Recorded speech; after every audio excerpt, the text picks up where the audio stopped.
আসসালামু আলাইকুম। আজ আপনাদের সামনে একটি মূল্যবান টপিক নিয়ে আলোচনা করব। সেটি হচ্ছে, অনেকে আমাকে ইনবক্সে মেসেজ করেন যে ভাই, কিভাবে নিজের ব্যক্তিত্ব ধরে রাখবেন, কিভাবে নিজের দাম বাড়াবেন।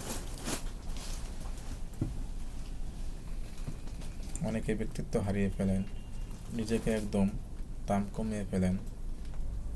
আপনার নিজের একটা ভ্যালুয়েবল আছে, তা আপনি হারিয়ে ফেলেন। কেন হারিয়ে ফেলেন? আজকে সেই বিষয়ে একটি টপিক আলোচনা করব। সো আপনি কিভাবে নিজের দাম বাড়াবেন, সে বিষয়ে আজকে ভিডিওটি। আমি মোহাম্মদ কামরুল ইসলাম। লেটস গো।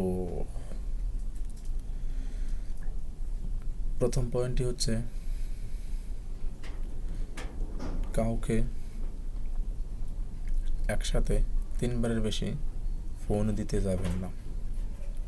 কারণ আপনার 3টি ফোন রিসিভ করার মানে হচ্ছে আপনার ফোনটি রিসিভ হচ্ছে না, এর মানে হচ্ছে আপনার ফোনের চেয়েও ইম্পর্টেন্ট কোনো কাজে সে ব্যস্ত আছে, যার বিধায় আপনার ফোনটি সে রিসিভ করতে পারছে না। 2 নাম্বার, অহেতুক, অনর্থক, অযথা কথা বলা থেকে বেঁচে থাকুন। কারণ অহেতুক কথাবার্তা বলা আপনার ব্যক্তিত্বকে নিচে নামিয়ে দেয়।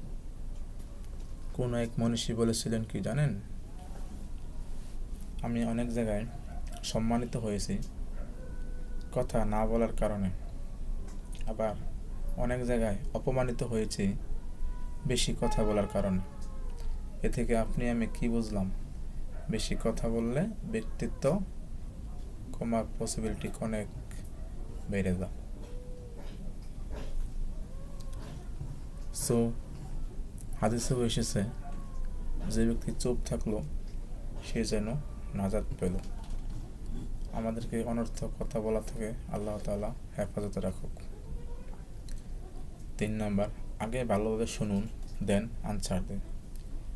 আপনাকে যদি কেউ কোনো প্রশ্ন করে, আগে প্রশ্নটি ভালো করে শুনুন, ভেবে চিন্তে করে পরে আপনি উত্তর দিন। 4 নাম্বার, কেউ ডাকলে সাথে সাথে দৌড়ে যাবেন না। আপনাকে কেউ ডেকেছে মানে আপনার তার প্রয়োজন এমন কিছু নয়, আপনি তাকে কিছুটা ব্যস্ততা দেখান। 5 নাম্বার, নিজেকে সবসময় ব্যস্ত রাখুন। এই পৃথিবীতে সবাই ব্যস্ত, কেউ আপনাকে এসে সময় দেবে না, কেউ আপনাকে এসে সফলতার গল্প না। সবাই সবাইকে নিয়ে ব্যস্ত থাকবে, কেউ এসে আপনার পথ খুঁজে দেবে না, আপনার সফলতার গল্প বলে আপনাকে সফলতার পথ দেখিয়ে দেবে না। কার এমন প্রয়োজন আছে আপনাকে সফলতার পথ দেখে তার মূল্যবান সময়টুকু নষ্ট করার? হালাল পথে 6 নাম্বার, হালাল পথে বেশি বেশি টাকা কামান। কারণ মানি ক্যান বাই হ্যাপিনেস, টাকাই হচ্ছে সকল সুখ।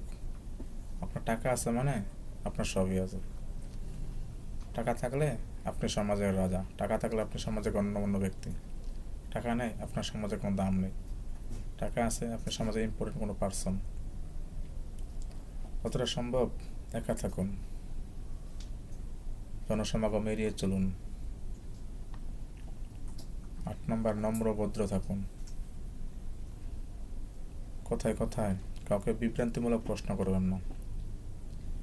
তুমি এখনো বিয়ে করনি, এখনো চাকরি করনি, এখনো বসে আছো, এবছর কি কুরবানি দিবে, তুমি রোজা রাখোনি, আমাকে চিনতে পেরেছো, আমি অমুক জায়গায় থাকি, এরকম কোনো প্রশ্ন কাউকে করবেন না। সোজাসুজি বলেন, আমি কামরুল ইসলাম, আমি অমুককে চাই।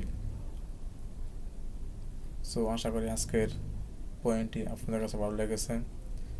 আমার নেক্সট ভিডিও পেতে আমার ইউটিউব চ্যানেলে সাবস্ক্রাইব করে বেল বাটনে ক্লিক করে পাশে থাকবেন। যারা সাবস্ক্রাইব করে দিয়েছেন তাদেরকে অসংখ্য ধন্যবাদ।